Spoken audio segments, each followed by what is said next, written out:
few minutes later.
Sa Diyos na makagagamang sa kanan o pasiroon sa ato mga salat dadalawin kaniya ganto sa ginaguling tayo magampo kita huwamahan hindi mo ang bukos sa kamilyon o sa kasantos ng misteryo o sa katimaan sa luma ni Kristo alang sa iyang simbahan pagkalihugin ang mga pagampo alang ng Genesis o Jocelyn uban sa pagtuog sa usag-usa nagpasalig sila kang ladawa silang panagkupay ang ilang mga pinahuli mahimong takanunay ng mga saksi sa katinuod silang kupa kiniyamong ipakatulong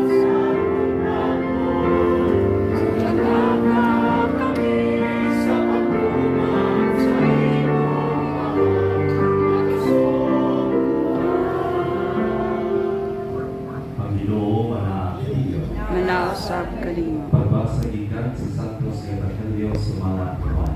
Mayayaw ikaw, O Kristo. Mga pinahal na yamot, Genesis o Jocelyn, ani ako mong karantinya ang paghigpit sa bukos ngayon pagkabatbat sa inyong gugma at tubangan sa simbahan. Saling ako karoon na ninyo sa mga magangko sa itong katuliman. Alam ng Diyos, bububo siyang taghan yung panalangin o mutapang kaninyo biya sa pagtuman sa mga katunggalan sa pagkiliyon. Karoon mga igsuon, hangiyon ko kamo sa paglaban kanila, pinagi sa inyong mga pag-ampo o sa pagtawad kanila na bagong kinasal biya sa itong katulimbang Kristo Amen. O kamo, Genesis o Jocelyn, hangiyon ko kamo karoon sa pagtubag sa tinuray, miling mo sunod yung mga pangutanan.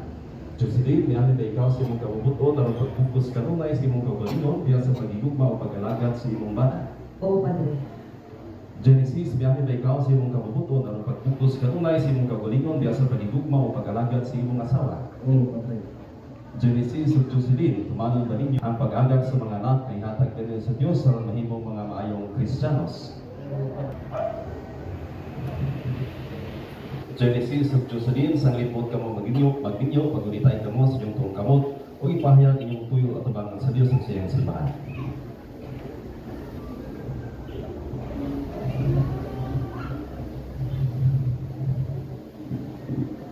Jocelyn, kini si Genesis kaniya karon dinhi dawaton pa mo siya imong bana sumala sa lagda sa inahang Santa Iglesia. Oo, ako dawaton. Uyon ka ba kay iyang asawa? Oo, Dawaton mo ba siya kay imong bana? dawaton. Genesis kini si Jocelyn kaniya karon dinhi dawaton ba nimo siya imong asawa sumala sa lagda sa inahan Santa Iglesia? Oo, dawaton. Uyon ka ba kay iyang bana? Oo, Dawaton mo ba siya kay imong asawa? dawaton.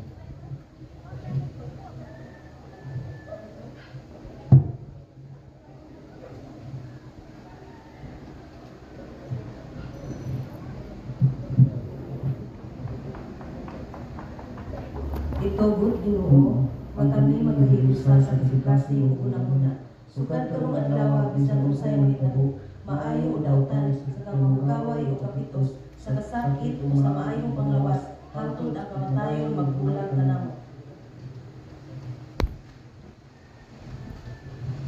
Ug ako sa gawam sa simbahan, sinasihan sa tanan nga niya ko hindi nagaliton o nanalangin sa bukos sa Panginoon ngayon karong ihimos sa ngalan sa Mahal ug sa Anak ug sa Espiritu Santo. Ug karon atong padalanginan ang iyong mga singsing ug anas.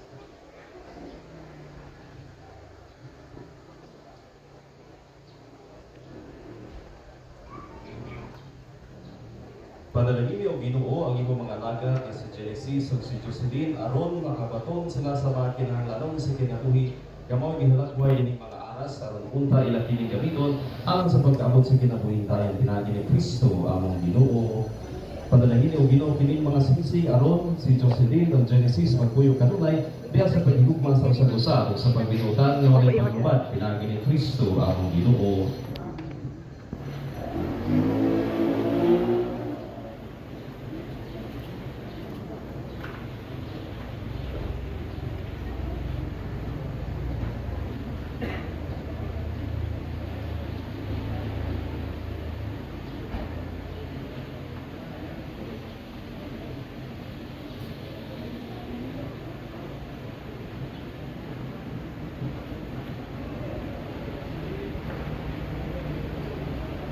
Jocelyn, isulong kining sinsing, timaan sa ating pahigugma o pag-unong kanimo sa ngalan samahan sa anak o sa Espiritu Santo.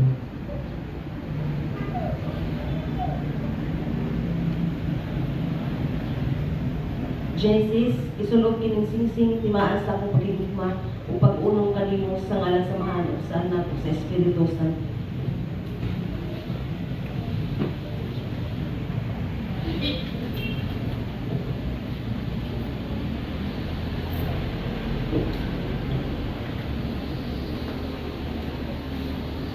Jocelyn, ako naghahatag kanimo niining mga aras pasalig sa akong paghalad sa akong kaugalingon alang sa imong kaayuhan sa ngalan samahan sa anak ug sa Espiritu Santo.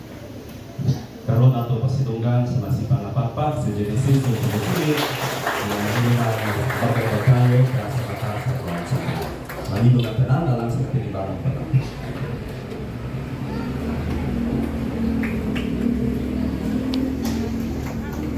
Mga minahal yamot magapong kitalan sa simbahan. Hugaman sa bagong kinasal nga itong mga igsuon.